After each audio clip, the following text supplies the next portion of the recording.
In this week's Parsha, Parshat Yitro, the many events of the last few Parshiot, including Bnei Israel leaving Egypt and traveling through the desert, finally culminate in Bnei Israel receiving the Aseret HaDibrot at Har Sinai. As we all know, the receiving of the Aseret HaDibrot was one of the greatest moments in Jewish history, and the text conveys the gravity of this significant event in a very peculiar way. In Perek Chaf, Pasuk Tedvav, we read, B'chol ha'am ro'im et hakalot, vet halapidim, vet kol hashofar, vet hahar eshen, vayar ha'am, vayanu'u, vayamdu merachok. All the people saw the sounds and the flames, the sound of the shofar and the mountain smoking. And the people saw and shuddered and stood at a distance. While this certainly indicates the incredible intensity, many Mefarshim are bothered by a particular phrase in the description. Why does it say that Bnei Israel saw sound? How can one see a sound? One commentator who gives a simple explanation is Forno.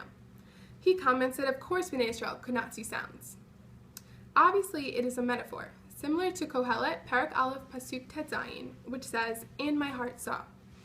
According to Sforno, just as a heart can't see, Bnei Israel couldn't see the sounds. His explanation is that they simply understood the meaning of the sounds. Other Mefarshim, such as Ibn Ezra and Rashi, interpret this pasuk differently.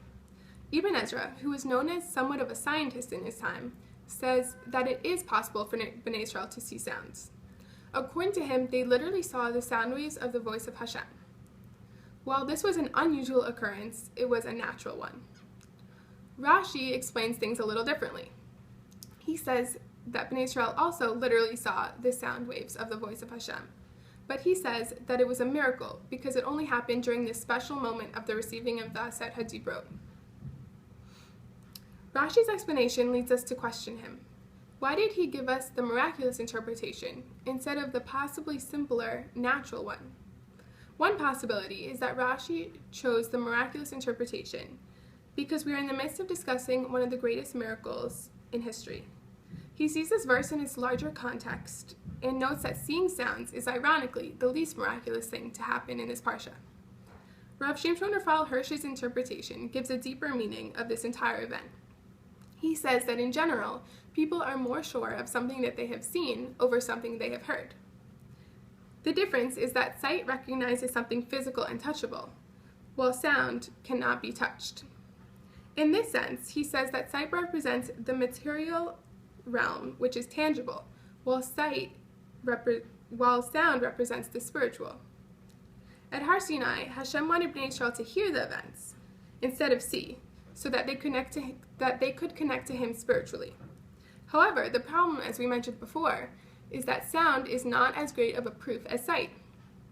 Therefore, to ensure that the Aseret HaDibrot was unquestionable, Hashem changed the laws of nature and let Bnei Israel see the sounds. This way, they had the spiritual experience that accompanies sound, but they also had the proof of Hashem speaking to them that accompanies sight. While there is no definite answer regarding what happened to Bnei Israel at Har Sinai, our belief in Matan Torah has remained firm for thousands of years.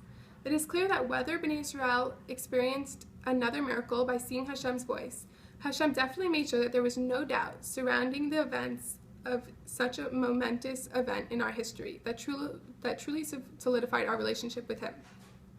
Even in this modern world, when we attempt to explain Matan Torah rationally, we should commemorate and strengthen this event, which is the underlying basis of our faith.